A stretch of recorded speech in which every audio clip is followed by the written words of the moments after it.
Hi, ഞാൻ നിങ്ങളുടെ ഭാഗ്യലക്ഷ്മി ആർക്കുറിഫ് അടൂർ, ഞങ്ങളുടെ സ്വന്തം ആൾ. ഞാൻ ഓഫീസിലിരിക്കുകയാണ്. ഇടയ്ക്ക് ഒന്ന് റെസ്റ്റ് എടുത്തു, ചായ കുടിച്ചപ്പോൾ വീട്ടിൽ നിന്ന് കുറച്ച് പയർ പുഴുങ്ങിയത് കൊണ്ടുവന്നു, ചെറുപയർ. ഇതിങ്ങനെ കഴിച്ച് ചായയും കുടിച്ചിരുന്നപ്പോഴാണ് എനിക്ക് എന്തെങ്കിലുമൊക്കെ നിങ്ങളോട് സംസാരിക്കണമെന്ന് തോന്നുന്നു. ഇപ്പം ചില നാട്ടുകാര്യങ്ങളാകാം എന്നുള്ളൊരു ചിന്ത വന്നു.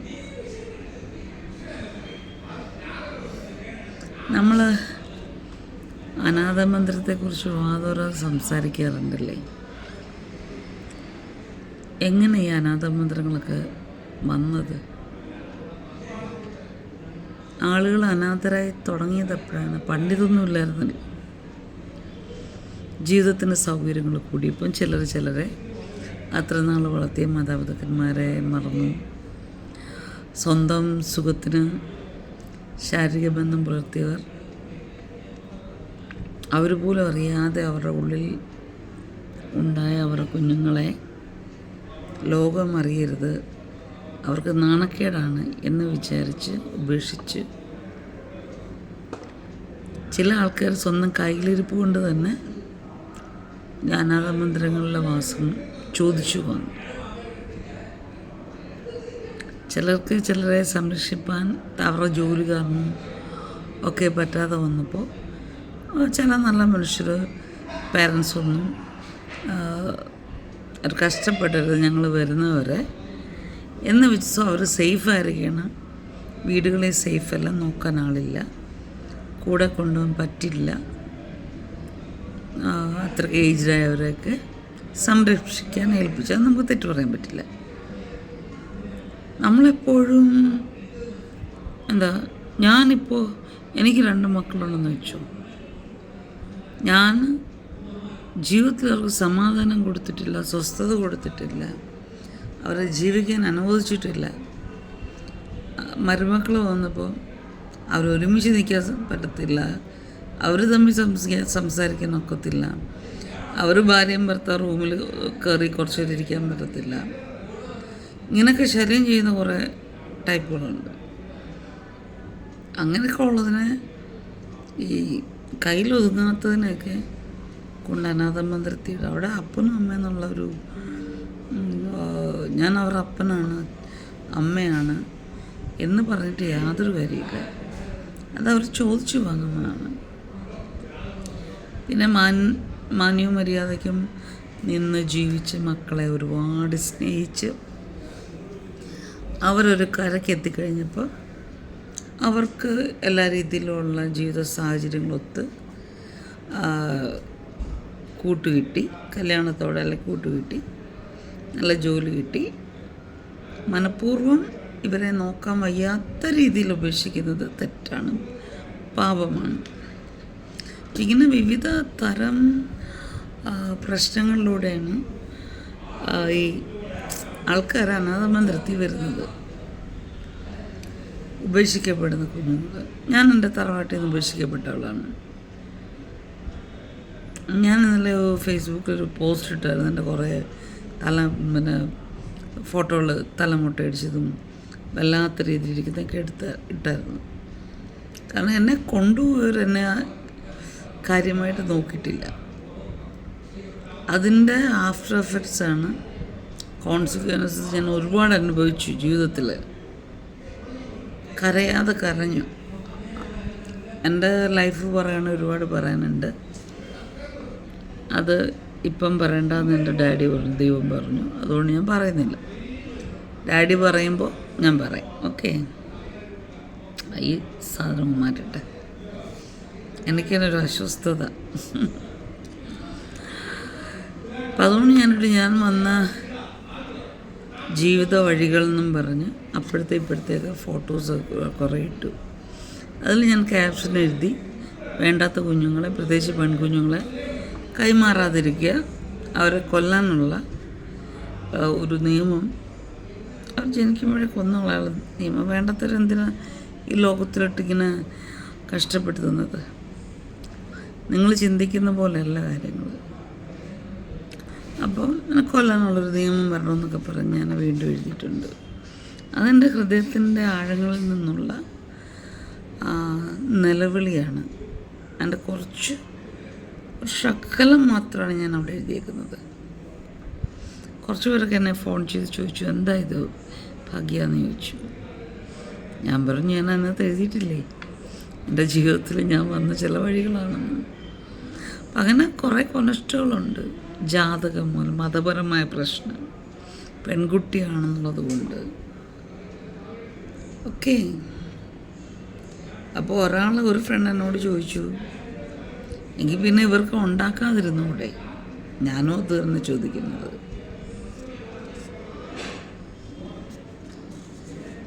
ഉണ്ടാക്കാതിരുന്നൂടെ? ഇത്ര പച്ചയ്ക്ക് പറഞ്ഞ ഇത്ര കഴപ്പെന്തോ? എൻ്റെ അച്ഛനും അമ്മയും ഇന്ന് ലോകത്ത് ജീവിച്ചിരിപ്പില്ല. അതുകൊണ്ടാണ് ഞാൻ ഇത്ര മാത്രം പറയുന്നത്. എൻ്റെ അച്ഛൻ ഈ ജൂൺ 21 മരിച്ചു. ഞാൻ ചെന്ന് പറഞ്ഞു, ഞാൻ നിങ്ങൾക്ക് ദാനമായി തന്ന ലൈഫാണ് നിങ്ങൾ രാജകീയമായിട്ട് ജീവിച്ചു തീർത്തത്. അതെൻ്റെ ദാനം. ഞാനൊരു കേസ് ഫയൽ ചെയ്തായിരുന്നെങ്കിലോ,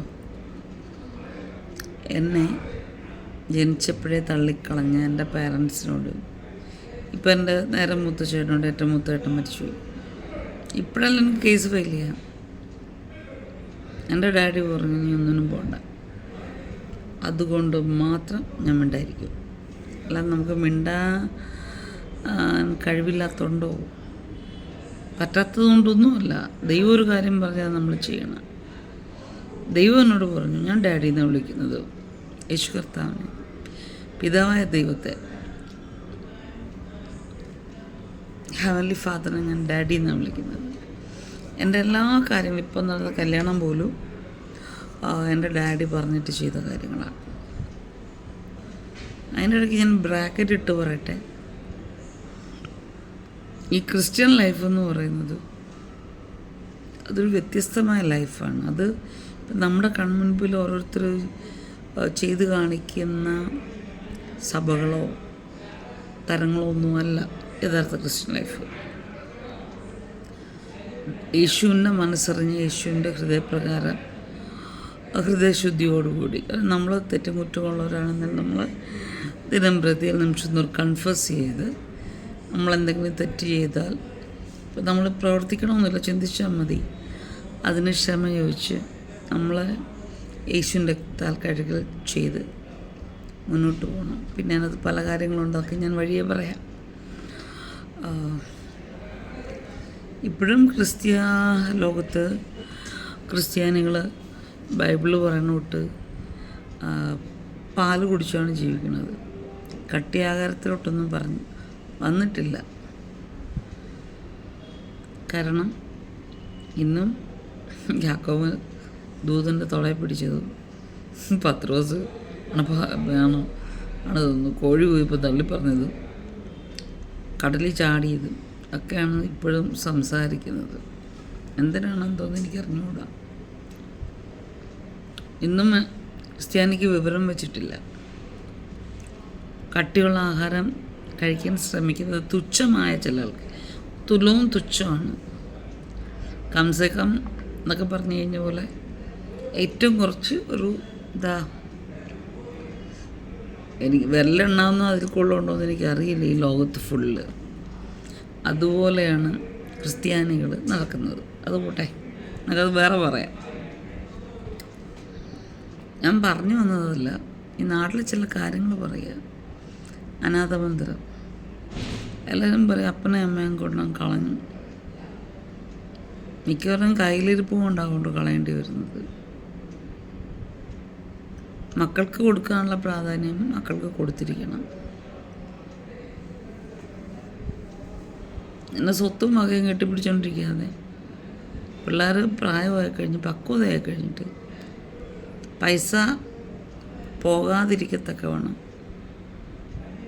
എന്നാലും അവർക്ക് വേണ്ടുന്നത് ജീവിക്കാൻ കുറച്ചൊക്കെ കൊടുക്കണം. ബാക്കി അവരുണ്ടാക്കട്ടെ, ഇവർക്കുള്ളത് തന്നെയല്ലേ അത്. പിന്നെ അപ്പനമ്മ നോക്കുന്നവർക്ക് കൊടുക്കുക. അല്ലെങ്കിൽ നിങ്ങൾ ജീവിച്ചിട്ട് നിങ്ങൾക്കൊരു പോർഷൻ മാറ്റി വെച്ചിട്ട് അവർക്കുള്ളത് കൊടുക്ക്. എല്ലാവരും ഒരുപോലെ അല്ലല്ലോ. ഞാനൊക്കെ എൻ്റെ സ്വത്തിൻ്റെ പുറകെ ഞാൻ പോയിട്ടില്ല. കാരണം എൻ്റെ ഡാഡി പറഞ്ഞു, എൻ്റെ അച്ഛനും അമ്മയും സഹോദരനൊക്കെ ഞാനാണ്. ഇത് പറയുമ്പോഴുണ്ടല്ലോ ഈ ക്ഷീണമുണ്ട്, മുഖത്ത് നീരുണ്ട്. ഇതുകൊണ്ടാ നീര്. ഒത്തിരി സംസാരിക്കുമ്പോൾ നീര് കയറിക്കൊള്ളുന്നുണ്ട്. ജീവിതമല്ലേ.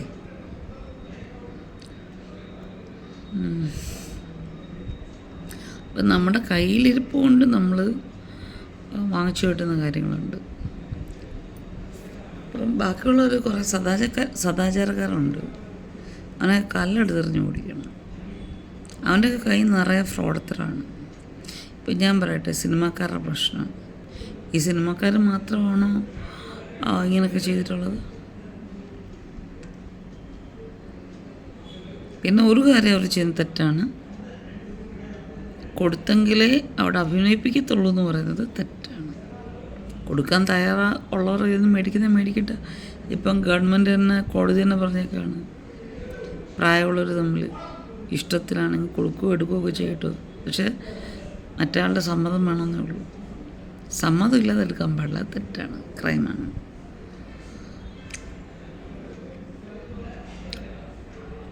എനിക്ക് ഞാനോട് ഡിവോഴ്സ് ചെയ്യാമെന്നറിയാമല്ലോ. ഇപ്പം വീണ്ടും വിവാഹം കഴിച്ചു. ആ ഡിവോഴ്സ് ആയിരിക്കുന്ന സമയത്ത് എൻ്റെ കേസിനും കാര്യങ്ങളും നടന്നപ്പോൾ എൻ്റെ കൂടെ വരാനൊന്നും ആരുമില്ല. പോലീസ് സ്റ്റേഷനിലായാലും എനിക്ക് എന്ത് വിഷയം ഉണ്ടായാലും ഞാൻ ഒറ്റയ്ക്കായിരുന്നു. അപ്പോൾ മിക്ക രാഷ്ട്രീയക്കാരടുത്ത് ചെന്നപ്പോഴും ഈ സിനിമാക്കാർ ചോദിച്ച കാര്യങ്ങളൊക്കെയാണ് ചോദിച്ചിട്ടുള്ളത്.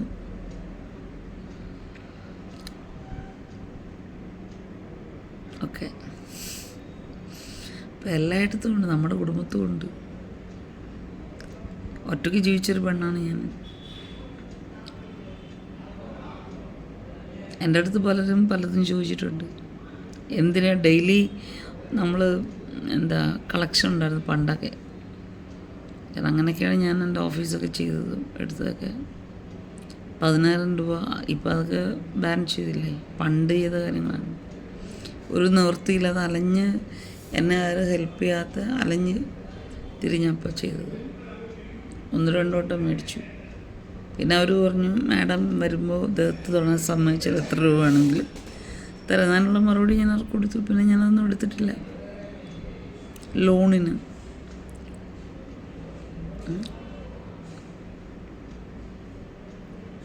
ഞാൻ കുറിപ്പാണെന്നറിയാലോ, പക്ഷെ ഞാൻ താമസിക്കുന്ന വേറെ കാസ്റ്റ് ആൾക്കാരുടെ കൂടെയാണ്. അപ്പോൾ ഞാൻ കുറിപ്പാണെന്ന് അറിഞ്ഞപ്പോൾ ഇവർ പറഞ്ഞു എനിക്ക് ഭ്രാന്താണ്. പിന്നെ ഞാൻ ഡിവോഴ്സ് ചെയ്യാനുണ്ട്, ഞാൻ ചീത്ത പെണ്ണാന്ന് പറഞ്ഞു നടന്നു. 2-3 വട്ടം കൺസീവ് ചെയ്ത പെണ്ണാണ് ഞാൻ. യൂട്രസ് ചവിട്ടി താഴ്ത്തി ഹസ്ബൻഡ്. എന്നെ ഒത്തിരി ഉപദ്രവിച്ചു. കുഞ്ഞുങ്ങൾ പോയത് നല്ലതിന്, ദൈവം ചെയ്യുന്നതല്ല നല്ലതിന്.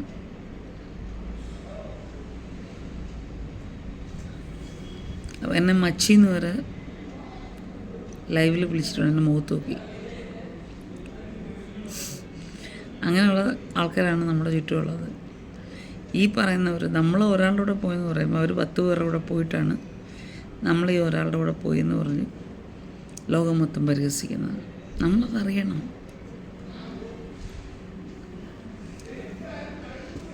ഞാൻ ഒരുപാട് ദുഃഖങ്ങളിൽ കൂടി കടന്നു. ഒരു 10-500 വർഷം ജീവിച്ചാൽ 1000 വർഷം ജീവിക്കുന്ന ജീവിതം ജീവിച്ചിട്ട് വന്നിരിക്കുന്ന ആളാണ് ഞാൻ.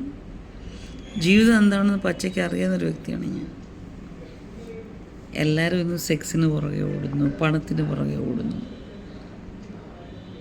എന്തിനാ? വിവരദോഷികളെന്ന് ഞാൻ പറയും.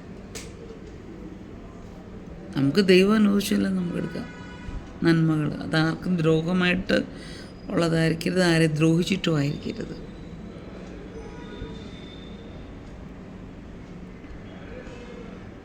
അപ്പം അങ്ങനെയൊക്കെ കുറേ എത്തിക്സും കാര്യങ്ങളൊക്കെ ഉണ്ട്. പിന്നെന്താ പറയുക, ഇപ്പം ഇന്ന് സങ്കടകരമായൊരു വാർത്ത കേട്ട് ശ്രുതിയുടെ ജാക്സൺ എന്നാണ് ആ ഉരുൾപൊട്ടിയെടുത്ത് സ്വന്തം കുടുംബക്കാരും എല്ലാം നഷ്ടപ്പെട്ട ശ്രുതിക്ക് പ്രതിശ്രുത വരനെ നഷ്ടപ്പെട്ടു. അത് പറയാൻ എനിക്ക് പറ്റുന്നില്ല, എൻ്റെ നെഞ്ച് പൊട്ടുകയാണ്. എങ്ങനെ ഇതൊക്കെ പറയാൻ പറ്റും? എങ്ങനെ ഇതൊക്കെ വാർത്തകൾ കേൾക്കാൻ പറ്റും? ചിന്തിക്കാൻ പറ്റും? സത്യത്തിൽ ഇത് പറയുമ്പോൾ എൻ്റെ നെഞ്ച് പൊട്ടുകയാണ്. ഞാൻ ഹൈഡ് ചെയ്തൊരു കാര്യം വെക്കുന്നൊരാളല്ല. പക്ഷെ എന്നാൽ ചില കാര്യങ്ങൾ ഹൈഡ് ചെയ്യുന്നതാണ് ഏറ്റവും നല്ലത്.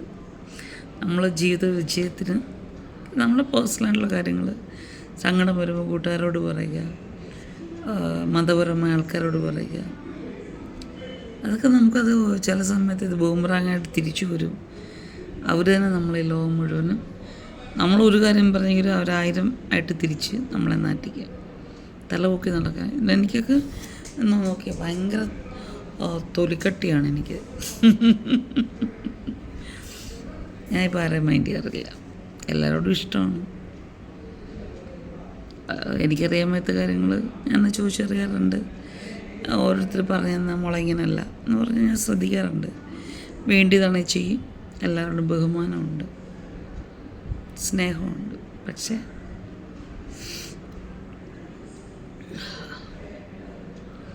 എല്ലാവരും ഒരു സൈഡ് ഇങ്ങനെ ഇട്ടേക്കും. കാരണം എൻ്റെ ജീവിതം തന്നെ പഠിപ്പിച്ചാണ്, നമുക്കുണ്ടെങ്കിൽ നമുക്കുണ്ട്. പിന്നെ ഈ കടം കൊടുക്കുക എന്നൊക്കെ പറയുന്നില്ലേ, കഴിയുന്നതും കൊടുക്കാതിരിക്കണമെന്നില്ല. നമുക്കൊരു സോഴ്സ് ഉണ്ടെങ്കിൽ അത് നമ്മൾ സേവ് ചെയ്ത് വെച്ചിട്ട് കിട്ടുന്നെങ്കിൽ കിട്ടിട്ട് ഇല്ലെങ്കിൽ ഇല്ല എന്ന് പറഞ്ഞ് കൊടുക്കുവാണെങ്കിൽ ഓക്കെ. അല്ലെങ്കിൽ ഒരു ചാരിറ്റി വൈസ് കൊടുക്കുവാണെങ്കിൽ ഓക്കെ. അതൊക്കെ ഞാൻ കുറേ അനുഭവിച്ചു. ഇപ്പം ഞാൻ സീറോ ബാലൻസ് നടക്കുന്നത് അതുകൊണ്ടൊക്കെ തന്നെ. കയ്യിരിക്കണൊക്കെ എടുത്തോളൂ, സ്വർണ്ണമായാലും പണമായാലും. പച്ച മലയാളത്തിൽ പറഞ്ഞാൽ വലിപ്പിച്ചു. ഈ ഭാഷയൊന്നും ഞാൻ അങ്ങനെ ഉപയോഗിക്കുന്നതല്ല. ചില ആൾക്കാർക്ക് മനസ്സിലാണെങ്കിൽ ഇങ്ങനെയുള്ള ലോക്കൽ ഭാഷ കേട്ടെങ്കിൽ ചിലർക്ക് സുഖമുള്ളൂ, മനസ്സിലാകത്തുള്ളൂ. പിന്നെന്താണുള്ളത്? ആ ശ്രുതിയുടെ കാര്യം പറയുന്നത്, ഈ വാഹനം ഓടിക്കുന്നവർക്ക് എന്തിൻ്റെ കേടാണ്? ഭയങ്കര അഹങ്കാരികളാണ് ഇപ്പോൾ ചിലർ. ഓൾമോസ്റ്റ് ഒരു 98% ഡ്രൈവേഴ്സും അഹങ്കാരികളാണ്, പറയാതിരിക്കാൻ തരവില്ല. അത് പ്രൈവറ്റായാലും ഗവൺമെൻറ് ഡ്രൈവേഴ്സ് ആരായാലും വണ്ടിയൊക്കെ പോകുന്ന പോക്ക് എന്തൊരു പോക്കായി പോകുന്നത്? എന്നൊക്കെ ചാവാൻ പോവാണ്. അതോ ഈ സാധാരണ ലോക്കൽ ഭാഷ അവരുടെ അമ്മയ്ക്ക് വായഗുളിയും മേടിക്കാൻ പോകണം? നിനക്കൊക്കെ എന്തിൻ്റെ കേടാ? വീട്ടിൽ നിങ്ങളെ നോക്കി ഭാര്യ, മക്കൾ, അല്ലെ സഹോദരങ്ങൾ, പാരൻസ്, ഇവരൊക്കെ നിന്നെ നോക്കിയിരിക്കുകയാണ്. നിന്നെ സ്നേഹിക്കുന്നവരുണ്ട് ചുറ്റും, നിന്റെ നല്ല ഫ്രണ്ട്സുണ്ട്. ഇവരൊക്കെ മുമ്പിൽ നീ അനാവശ്യമായിട്ട് ഓവർ സ്പീഡ് എടുത്ത് വണ്ടി ഓടിച്ച് ചത്ത് കിടക്കുമ്പോഴേ നിന്നെ സ്നേഹിക്കുന്നവരുടെ ഹൃദയം പൊള്ളുന്നതും തകരുന്നതും നിനക്കറിയൂ.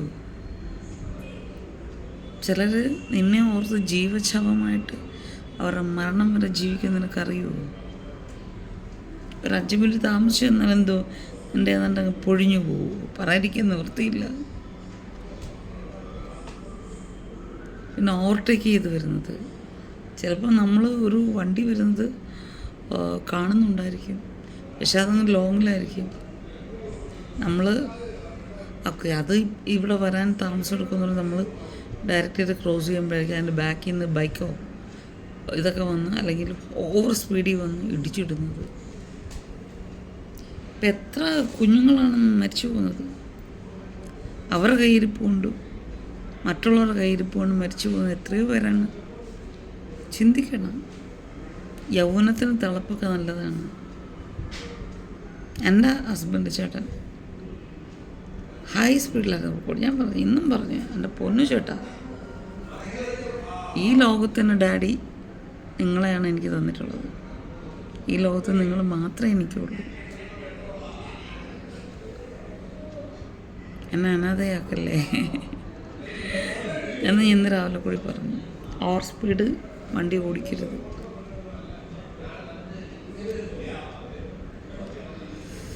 ഇതിൽ കൂടുതൽ നമ്മൾ എന്താ പറയുക? എന്ത് പറയാനാ?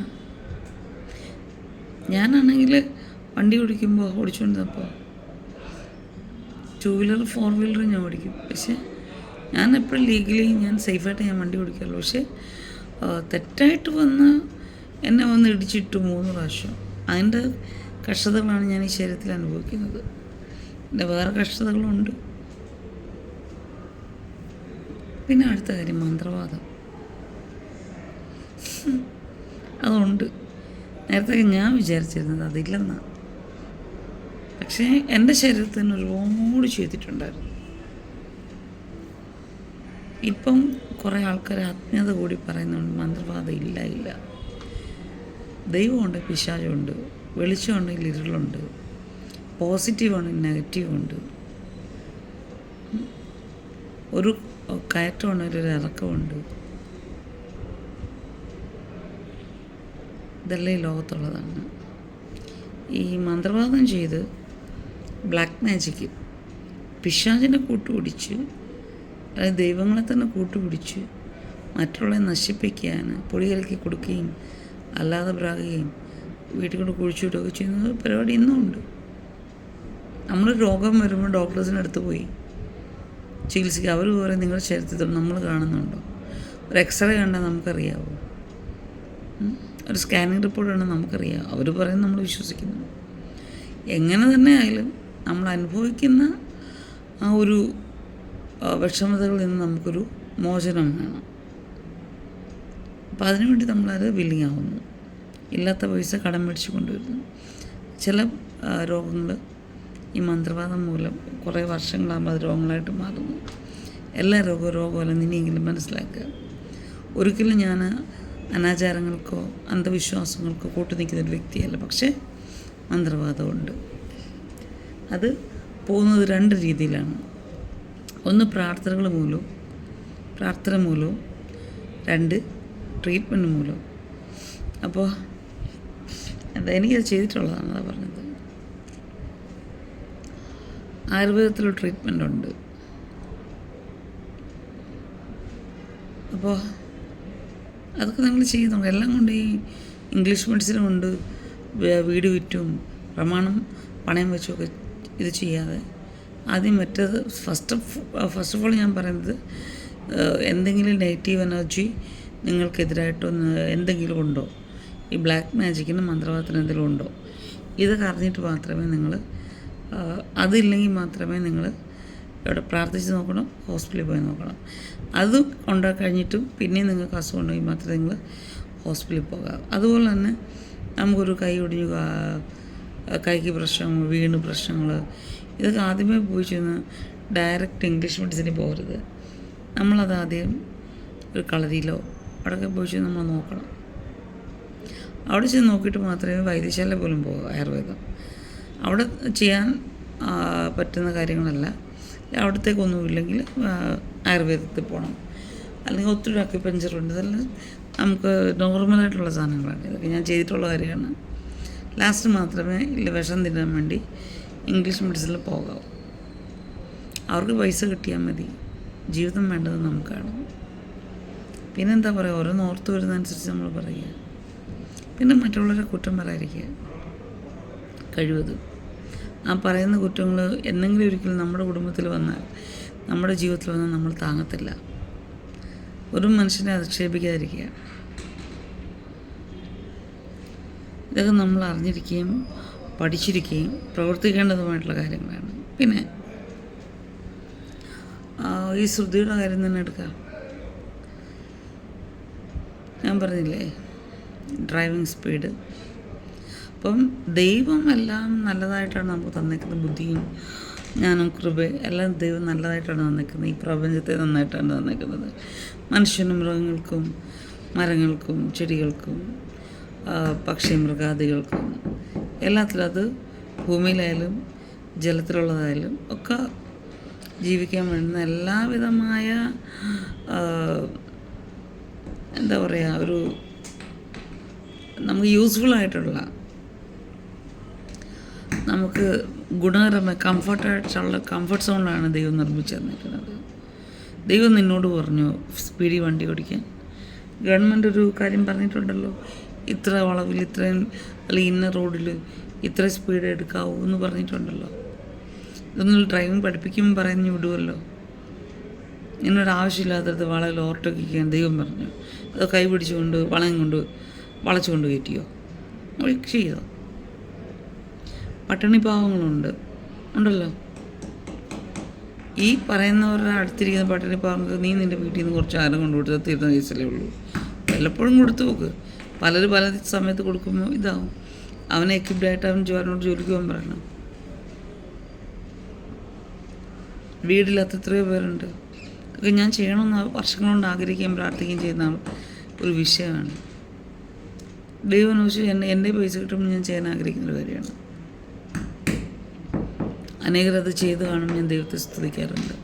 അവർക്ക് വേണ്ടി ഞാൻ പ്രാർത്ഥിക്കാറുണ്ട്. നന്മ മരങ്ങളാണ് നമ്മൾ മനുഷ്യർ 100% നീതിമാന്മാരാകാൻ ഒരിക്കലും പറ്റില്ല. ദൈവം മാത്രമേ ഉള്ളൂ 100% നീതിയുള്ള ആൾ. അപ്പം എന്നാലും നമുക്ക് എന്താ ശ്രമിക്കാമല്ലോ. അങ്ങനെ ചിന്തിച്ചാൽ ഒരുപാട് കാര്യങ്ങളുണ്ട്. ഇപ്പം നമ്മുടെ ഗവൺമെൻറ് എല്ലാവരും ചീത്ത വിളിക്കുന്നു. യെസ്, ഈ ഗവൺമെൻറ് എന്ന് പറയുമ്പോൾ എന്നും നമ്മുടെ ഗവൺമെൻറ് തന്നെയാണ്. അവിടെ പല ആൾക്കാർ ഭരിക്കുന്നു എന്ന് മാത്രമേ ഉള്ളൂ, തിരഞ്ഞെടുത്തവർ. നമ്മുടെ ഭരണഘടനയ്ക്ക് എന്താ കുഴപ്പം? നമ്മുടെ ജനങ്ങൾക്ക് ജനാധിപത്യപരമായിട്ട് നല്ല രീതിയിൽ പോകാനുള്ള സാധനങ്ങളാണ് അതിനകത്ത് എഴുതി വെച്ചേക്കുന്നത്. പക്ഷേ കയറുന്നവർ കാണിക്കുന്ന തലതിരിവും അത് പിന്നെ എനിക്ക് തന്തയ്ക്ക് വിളിക്കാനൊന്നും എനിക്ക് പറ്റത്തില്ല. ഞങ്ങളൊരു വ്യക്തിയല്ല. അവർ കാണിക്കുന്ന ചരിത്രം കൊണ്ടാണ് ഈ രാജ്യം ഇന്നും നല്ലതാകാതെ കിടക്കുന്നത്. അതായത് നമ്മുടെ ഈ സംസ്ഥാനം നല്ലതാകെ കിടക്കുന്നത്. ഇന്നും നമ്മുടെ ഇടയിൽ പട്ടിണിയുള്ളത്, ഇന്നും നമ്മുടെ ലാൻഡ്സ്കേപ്പിംഗ് ഉള്ളത്, നമ്മുടെ ഇടയിൽ ഭൂകമ്പം ഉള്ളത്. ഓരോന്നിനും ഓരോ ഡിപ്പാർട്ട്മെൻറ്റ്സ് ഉണ്ടല്ലോ. അല്ലെങ്കിൽ ഓരോ തരത്തിലുള്ള മണ്ണ് എങ്ങനെയുള്ളതാണെന്നോ അല്ല അവിടെ എന്തെല്ലാം സാധ്യം ഉണ്ടെന്നോ ഒക്കെ നമുക്ക് അവർക്കറിയാൻ പറ്റും. അപ്പോൾ അതിനുള്ള പ്രിക്കോഷൻസ് അവർ എടുക്കാതിരിക്കുന്നതുകൊണ്ടല്ലേ ഇത്രയും ജീവിതങ്ങൾ ഒറ്റയടിക്ക് നഷ്ടമാകുന്നത്. ഒറ്റയടിക്ക് നഷ്ടമാകുന്നതുകൊണ്ടല്ലേ. എന്താ നമ്മൾ നല്ല റോഡുകൾ, റബ്ബറൈസ്ഡ് റോഡുകൾ ചെയ്യാൻ പറ്റില്ലേ? മുല്ലപ്പെരിയാർ കിടക്കുന്നു. മുല്ലപ്പെരിയാറിൻ്റെ കാര്യങ്ങൾ ഇപ്പം അതിനെപ്പറ്റി ചർച്ച ചെയ്യേണ്ട ആവശ്യമൊന്നുമില്ല. 50 വർഷത്തെ പഴക്കം പറഞ്ഞിട്ടുണ്ടെങ്കിൽ 120 വർഷമായി. അപ്പം പിന്നെ ഈ നമ്മുടെ ഗവൺമെൻറ്റിൽ കയറിയിരുന്ന് ഭരിക്കുന്നവർ നല്ല മനുഷ്യരാണെങ്കിൽ അവർ നമ്മുടെ മന്ത്രിസഭ എന്താ ചെയ്യേണ്ടത്? അതിൻ്റെ ഒരു സ്കെച്ച് തയ്യാറാക്കി നമ്മൾ പിന്നെ ഡൽഹിയിൽ അറിയിക്കില്ലേ ചെയ്യേണ്ടത്, കേന്ദ്രത്തെ അറിയിച്ച് അത് എത്രയും വേഗം അതിനുള്ള പ്രിക്കോഷൻ എടുക്കുക. ഒരു ഡാമും നമുക്ക് വേറെ ഡാം കെട്ടി അല്ലെങ്കിൽ അതിനെ സംരക്ഷിക്കാൻ പറ്റുമെന്ന് തോന്നില്ല. നമ്മൾ കോമൺ സെൻസിൽ അപ്പോൾ ഞാനത് ചിന്തിച്ചപ്പോൾ തന്നെ നെറ്റിൽ ഏതൊരു മാന്യദ്ദേഹം പറഞ്ഞു ഒരിക്കലും പറ്റില്ല. കാരണം മറ്റേത് പൊട്ടിക്കഴിഞ്ഞാൽ ചെറിയൊരു ഗ്യാപ്പിൽ പുതിയത് കെട്ടിയാലും മറ്റേൻ്റെ ഫോഴ്സ് വന്നിട്ട് പുതിയതിനും കൂടി ഇടിച്ച് കുത്തിക്കൊണ്ടുപോകും. അപ്പോൾ വേണ്ടുന്ന ടണൽസ് ഉപയോഗിച്ചാലും അല്ലെങ്കിൽ പിന്നെ തമിഴ്നാട് വെള്ളം കൊടുത്തിട്ടായാലും ഇതിൻ്റെ ജലനിരപ്പ് കുറയ്ക്കുക, അവിടെയുള്ള ജനങ്ങളെല്ലാം കേരളത്തെ സംരക്ഷിക്കുക എന്നുള്ളത് ഒരു എന്താ പറയുക ഒരു എത്തിക്സാണത്.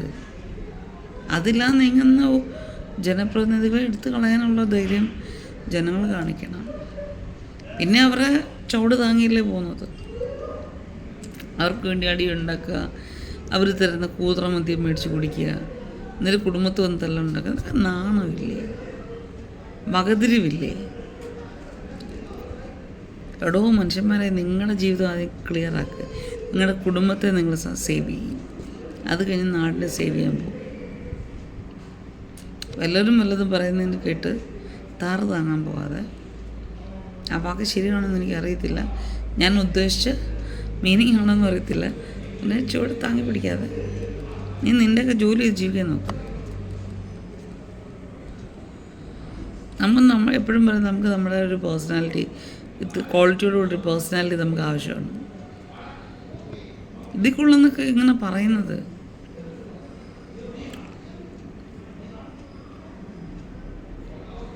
പിന്നെ ചില ആൾക്കാർ ജോലിക്കും കൂലിക്കും പോകത്തില്ല, ആരെങ്കിലും കൊടുക്കുന്നത് തിന്നുകൊണ്ട് ഇരുന്നോളൂ.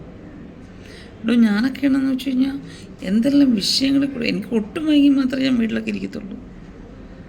കാലൊക്കെ വൈകിപ്പോലും ഞാൻ യേശുവെന്ന് പറഞ്ഞ് ദൈവം കാലൊക്കെ കൈകൊണ്ട് പിടിച്ച് പാൻറ്റിലൊക്കെ പിടിച്ച് കാല് പൊക്കിക്കൊണ്ട് വന്ന് നടന്ന് ജോലി ചെയ്യണ വ്യക്തിയാണ് ഞാൻ. കാരണം എന്നെ സംരക്ഷിക്കാനും എനിക്ക് വേണ്ടുന്നത് തരാനും സപ്പോർട്ട് ചെയ്യാൻ ആരുമില്ലായിരുന്നു. ചില സമയത്ത് സപ്പോർട്ടേഴ്സ് ഇല്ലാത്തതാണ് നല്ലത്, എങ്കിലും നമ്മൾ സെൽഫ് എക്യുപ്പൈഡ് ആകത്തുള്ളൂ. കുടിക്കടി മോളെ, തിന്നടി മോളെ, തിന്നടി മോനെ, എൻ്റെ മക്കളൊന്നും ചെയ്യേണ്ടി ഇവിടെ ഇരിക്കും, ഞാൻ ചെയ്തു തരാം എന്ന് പറയുന്ന പാരൻസും അങ്ങനെയുള്ള കുറേ സപ്പോർട്ടേഴ്സും മറ്റ് അവർ സ്നേഹിക്കുന്ന വ്യക്തികളെ ഇല്ലാതാക്കുകയോ ചെയ്യുന്നത്. ചില ഭർത്താക്കന്മാർ ഭാര്യമാരെ പൊത്തി വെക്കും, നീ വെള്ളില്ലാതെ കണ്ട പോണ്ട. പക്ഷേ ഇവർ നേരത്തെ കാലത്ത് ചത്തു കഴിഞ്ഞാൽ ഈ സ്ത്രീകൾ എന്തോ ചെയ്യും? അവർ ചിലപ്പം തൂങ്ങും, ബബ്ബ അടിക്കും, ജീവിക്കാൻ നിവൃത്തിയില്ലാതാകും, തളർന്നു വീഴും. ജീവിക്കാനുള്ളൊരു മൈൻഡോ ഒരു സ്ട്രെങ്തോ ഒന്നും അവർക്ക്, ഒരു കപ്പാസിറ്റി അവർക്കില്ലാതെ വരും. നമ്മൾ ആൺകുട്ടികളും പെൺകുട്ടികളാണെങ്കിലും ഭാര്യയായാലും ഭർത്താവായാലും ആരായാലും ഒരു പ്രായമായി കഴിഞ്ഞ് കഴിഞ്ഞാൽ ഒറ്റയ്ക്ക് ജീവിക്കാനുള്ള കപ്പാസിറ്റി, വീടിനെ നോക്കാനുള്ള കപ്പാസിറ്റി നമ്മുടെ ഭർത്താവിനൊപ്പം, ഭാര്യയ്ക്കൊപ്പം, അച്ഛനൊപ്പം, അമ്മയ്ക്കൊപ്പം, സഹോദരങ്ങൾക്കൊപ്പമൊക്കെ നേടിയെടുക്കണം, പ്രത്യേകിച്ച് ഈ കാലത്ത്. ഇങ്ങനെ ഒരുപാട് നാട്ടുകാര്യങ്ങളുണ്ട്. ഓണം വരുന്നു, എന്തോ കാണാൻ പറ്റും ഓണം ഉണ്ടോ എന്തൊക്കെ പറയും. ഞാൻ പറഞ്ഞിട്ട് വല്ല ചീത്തയാവണ്ട. അപ്പോൾ ഈ കാലത്ത് നമുക്ക് എല്ലാവർക്കും ഓണമാണ്. നമ്മൾ ചിന്തിക്കും ഈ ബഗേഴ്സിന്, ഇവിടെ തണ്ടിത്തിരിഞ്ഞ് നടക്കുന്നവർക്ക് ഒന്നുമില്ല, പക്ഷെ നമ്മുടെ കയ്യിലാണ് ഒന്നുമില്ലാത്തത്. ഇന്നലൊക്കെ എൻ്റെ പേഴ്സ് കാലിയായിരുന്നു, ഒരു രൂപത്തില്ലായിരുന്നു സത്യം. ബാഗിനകത്തൊരു ചില്ലറത്തോട്ടും കണ്ട കിടപ്പുണ്ടായിരുന്നു. പക്ഷെ അതേസമയം നമ്മുടെ കയ്യിൽ നിന്നിട്ട് വല്ലതും താന്ന് പറഞ്ഞെടുത്ത് കോടികൾ കാണും, ഡിപ്പോസിറ്റും കാണും, അവിടെ മടക്കിലും കുത്തിലൊക്കെ കാണും പൈസ. എല്ലാം നമ്മൾ ഒരു കാര്യകാരണ സഹിതം നമ്മൾ മനസ്സിലാക്കി പഠിക്കണം. ലോകം എന്തെന്ന് അറിയണം, ജീവിതം എന്തെന്ന് പഠിക്കണം. നമ്മുടെ വീട്ടിലുള്ളവരെ പോലും 100% വിശ്വസിക്കരുത്, നമ്മുടെ കൂടെ കിടക്കുന്നവരെ പോലും 100% വിശ്വസിക്കരുത്. ആണായാലും പെണ്ണായാലും ഒരു 10% ഗ്യാപ്പ് ഇട്ടേക്കണം. ഒരുപക്ഷെ അവരിൽ നിന്ന്, കാരണം എനിക്കങ്ങനെ തിരിച്ചടികൾ കിട്ടിയിട്ടുണ്ട്, അതുകൊണ്ടാണ് പറഞ്ഞത്. അവരെ നമ്മൾ ഹൃദയം തുറന്ന് സ്നേഹിക്കും. ആരെയും, ദൈവത്തെ അല്ലാതെ നമ്മൾ 100% ആരെയും സ്നേഹിക്കരുത്, ആരെയും വിശ്വസിക്കരുത്. കുഞ്ഞുങ്ങളെ അത് പഠിപ്പിക്കണം. എന്നാൽ നമ്മളുടെ അവിശ്വാസം മറ്റുള്ളവരെ അറിയിക്കുകയും ചെയ്യരുത്. അത് ജീവിതത്തിനൊരു ഒരു പ്രമാണം തന്നെയാണ്. അപ്പോൾ ഇങ്ങനെ പറഞ്ഞു പോയി കഴിഞ്ഞാൽ ഓർത്ത് വരുന്നത് കുറേ അങ്ങ് പറയും. കാരണം ഇത് ജീവിതത്തിൽ കുറേ നാളുകൊണ്ട് ഞാൻ വിചാരിക്കുകയാണ് ഈ അനാഥമന്ദിരത്തെക്കുറിച്ചൊക്കെ പറയണമെന്ന്. എല്ലാവരും നമ്മൾ പാവം അമ്മ അച്ഛനെ ഉപേക്ഷിച്ച് പിള്ളേർ പോയി, അതിനുള്ള റീസൺസ് ഉണ്ടാക്കി ഈ തന്നെന്നെല്ലാം ഉണ്ടാക്കിയിട്ടുണ്ട്. എല്ലാ പിള്ളേരും, എല്ലാ മനുഷ്യരും ഒരുപോലെയല്ല, എല്ലാം ഒന്നും സഹിക്കത്തില്ല. എന്നെ ഈ ലോകത്തേക്ക് വലിച്ചെറിഞ്ഞെങ്കിൽ ഞാൻ ജീവനുള്ള ദൈവത്തിന് യേശുവിന് മോളായതുകൊണ്ടാണ് എൻ്റെ അച്ഛൻ, എന്നെ വളർത്തുന്നവരൊക്കെ സ്വസ്ഥത സമാധാനത്തോടെ ഇരുന്ന് ഈ ലോകത്ത് ജീവിക്കുന്നത്. എനിക്ക് ഇപ്പം വേണം കേസ് ഫയൽ ചെയ്യാം, എന്നെ വളർത്തുന്ന അപ്പൻ്റെ അടുത്ത് എതിരായിട്ട്. എൻ്റെ തറവാടിനെതിരെ ചെയ്യില്ല. ഞാൻ ഓപ്പണപ്പായിട്ട് സംസാരിക്കണമെങ്കിൽ പോലും ഈ അപ്പൻ മരിക്കണം. കാരണം ഞാനിതൊക്കെ വിളിച്ചു പറഞ്ഞാൽ പുള്ളിക്കാരനൊന്നും താങ്ങത്തില്ല. മുല്ലപ്പെരിയാറിനേക്കാളും വീക്കായിട്ടാണ് അവരൊക്കെ ഇരിക്കുന്നത്. പുള്ളിക്കൊരു 88 വയസ്സ് 90 വയസ്സാറായി. അതിനൊക്കെതിരെ എന്താ വെച്ചാൽ ഇത്രയും നാൾ ഞാൻ ദൈവസ്നേഹമുള്ളതുകൊണ്ടാണ് ഞാൻ ആർക്കും എതിരായിട്ട് ദേഷ്യം ഒരു സങ്കടം വരുമ്പോൾ ഇതിൽ പറയും എന്നുള്ളതല്ലാതെ അത് പറഞ്ഞു കഴിഞ്ഞാൽ പിന്നെ എൻ്റെ മനസ്സിലൊന്നും ഇരിക്കില്ല. അവർക്ക് തന്നെ ഞാൻ നന്മ ചെയ്യും. ദൈവമക്കളുടെ സ്വഭാവമായിരിക്കണം. ഞാൻ വലിയ ആളൊന്നുമില്ല, പക്ഷേ എന്നിൽ വസിക്കുന്നവൻ വലിയ ആളാണ്. എന്നിൽ വസിക്കുന്നത് ഈ ലോകത്തെ ഉണ്ടാക്കിയ പിന്നെ ക്രിയേറ്ററാണ്, സൃഷ്ടിതാവാണ്, ദൈവമാണ്. അതുകൊണ്ട് ഞാൻ വലുതൊന്നുമല്ല. ഈ വലിയവനെ ദൈവം ജീവിതത്തിൽ കൂടി, ജീവിതത്തിൻ്റെ വഴിത്താരകളിൽ 23 സങ്കീർത്തനത്തിൽ പറയുന്ന പോലെ പലതും എന്നെ പഠിപ്പിച്ചു. കൂരിരുൾ താഴ്വരയിൽ കൂടി നടന്നാലും ഞാൻ ഭയപ്പെടുകയില്ല. അവൻ എന്നോടുകൂടി ഇരിക്കുന്നുവല്ലോ, എൻ്റെ വടിയും കോലും എന്നെ ആശ്വസിപ്പിക്കുന്നു. ഏതാണെന്നറിയ സങ്കീർത്തനം? യഹോവൻ്റെ ഇടയനാണ് ആകുന്നു, എനിക്ക് മുട്ടുണ്ടാകില്ല. ആകുന്നു എന്ന് പറഞ്ഞ് പഠിക്കരുത്, ആണെന്ന് പറഞ്ഞ് പഠിക്കണം. യഹോവ എൻ്റെ ഇടയനാണ്, എനിക്കതൊന്നും മുട്ടുണ്ടാകില്ല. പച്ചയായ ഉൽപ്പന്നങ്ങൾ എന്നെ കൊണ്ടിട്ടാൽ ഞാൻ ജീവിക്കും. എന്നെ അവന് ദാഹം തോന്നുമ്പോൾ ആറ്റരീയത്തെ കൊണ്ടുപോകും. ജീവിതത്തിൻ്റെ കൊടും കഷ്ടതകളിലും കൂരിരുട്ടിലും കൂടി നടന്നാലും എൻ്റെ ദൈവം യഹോവൻ്റെ ഇടയനായിട്ട് എൻ്റെ കൂടെ ഉണ്ട്. എൻ്റെ കൈ പിടിച്ച്, വടി പിടിച്ച് മുന്നോട്ട് പോവുകയല്ല, എൻ്റെ കൈ പിടിച്ച് എന്നെ കൊണ്ടുപോകണം. അതാണ് എൻ്റെ വിശ്വാസം. That's A true Christian life. അങ്ങനെ ചിന്തിക്കുന്നവരാണ് യഥാർത്ഥ ക്രിസ്ത്യാനികൾ. എൻ്റെ തലയെ എണ്ണ തേക്കുന്നു, തണുപ്പിക്കുന്നു, ശത്രുക്കൾക്ക് മുമ്പേ മേശയൊരുക്കുന്നു. ഈ ഒരു ലൈഫാണ് ഞാൻ ജീവിക്കുന്നത്, വിശ്വാസ ലൈഫ്.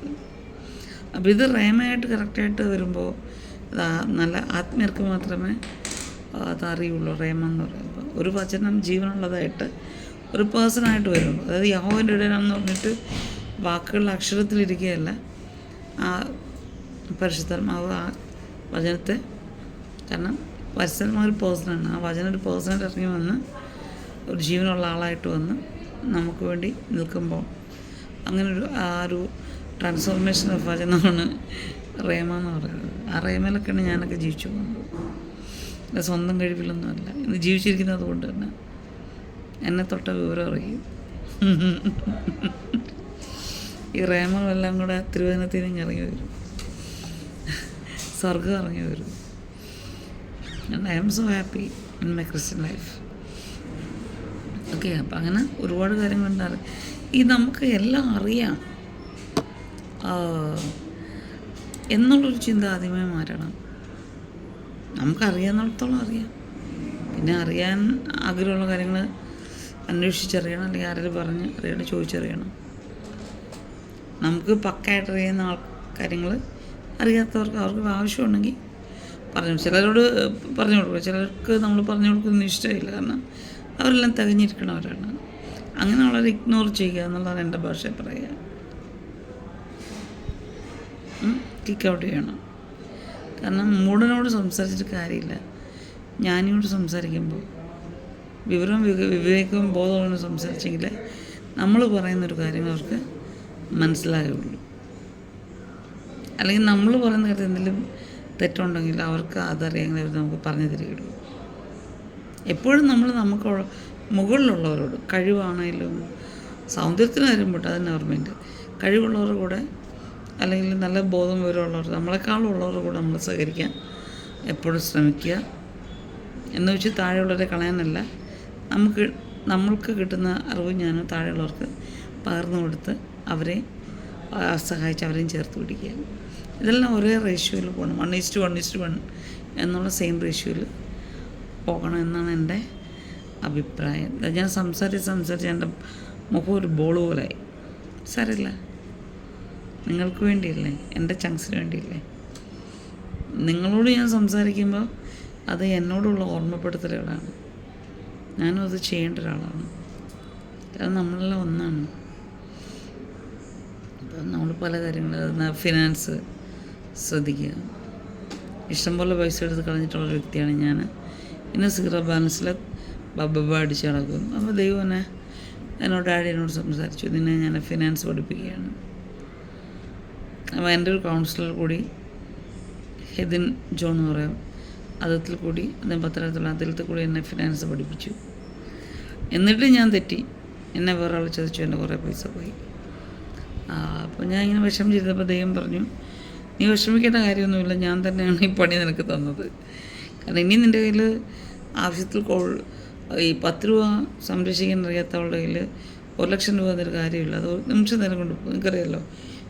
പിന്നെ അതുപോലെ ലക്ഷങ്ങളുള്ളത് നമ്മുടെ കയ്യിൽ നിന്ന് നശിപ്പിക്കുന്നവർ കോടികൾ നിന്നിട്ട്. അപ്പം നമ്മൾ 10 പൈസ മുതൽ ഇപ്പോഴത്തെ 1 രൂപ മുതൽ നമ്മൾ സംരക്ഷിക്കാൻ അതെങ്ങനെ നമുക്ക് സോഴ്സ് 10 രൂപ കിട്ടിയാൽ നമുക്കത് ഒന്ന് സേവ് ചെയ്ത് വെക്കണം. അതിൽ നിന്ന് നമ്മൾ വ്യാപാരം ചെയ്യണം, വ്യാപാരം ചെയ്തത് വർദ്ധിപ്പിക്കണം. താലന്ത് ചെയ്തുകൊണ്ട് വിട്ട് ഒരു താലന്തുള്ളത് മാത്രമല്ല അനുഭവത്തിൽ കുഴിച്ചിട്ട് അതിനെ 2 ആക്കണം, ഇരട്ടിയാക്കണം. പിന്നെ ആ ഇരട്ടി വരുമ്പോൾ നമുക്ക് അധികമായിട്ടുള്ളത് അതിൽ നിന്ന് കുറച്ച് വീണ്ടും സേവ് ചെയ്തിട്ട് ആൾക്കാരെ ചാരിറ്റി വൈസിൽ നമ്മൾ സഹായിക്കണം. ഇങ്ങനെയൊക്കെ ഒരു ഫിനാൻഷ്യൽ സെറ്റപ്പ് ഉണ്ട്. അപ്പം അതൊക്കെ പഠിച്ചെങ്കിലൊക്കെ മാത്രമേ നമുക്ക് ജീവിക്കാൻ പറ്റൂ. ഞാൻ ചേട്ടനോട് എപ്പോഴും പോലെ നമ്മളെപ്പോഴും ലാവിഷാവരുത് എന്നൊക്കെ ഞാൻ പറയാറുണ്ട്. നമ്മൾ ലാവിഷായിട്ട് ജീവിക്കണം. പക്ഷേ ഇതൊക്കെ ഒരു സോഴ്സ് നമുക്ക് സേവ് ചെയ്തിട്ടും ഒക്കെ വേണം നമ്മൾ പിന്നെ വരുന്ന എമൗണ്ട് കൊണ്ട് നമ്മൾ ലാവിഷ്നസ് കാണിക്കാവും. ഓമൻ ഗൈസിൻ്റെ ചായ തണുത്ത് പോയി. ചൂടോടെ വാങ്ങിച്ച് കുടിക്കണം കൊണ്ടുവച്ചതാണ്. സാരമില്ല, പിന്നെ വാങ്ങിച്ച് കുടിക്കാം. അപ്പം അങ്ങനെയൊക്കെയാണ്. ചില ആൾക്കാർ ഉദ്ദേശന്മാരുണ്ട്. ഞാൻ ഉദ്ദേശിയാണ്, എനിക്ക് ചാർജ് കുറച്ച് തരാം. ഞാൻ പറയാം എന്തിന്? റേഷൻ കാർഡിൽ എനിക്ക് ചാർജ് കുറച്ച് തരുമില്ലല്ലോ. എടോ ഇയാൾ 24 മണിക്കൂർ ഉദ്ദേശിയാണെന്ന് പറഞ്ഞ് പെണ്ണുമ്പിള്ള കീഴിരുന്ന് കൊതിഞ്ഞോണം പറയാതെ ഇറങ്ങിപ്പോയി അധ്വാനിക്കണം.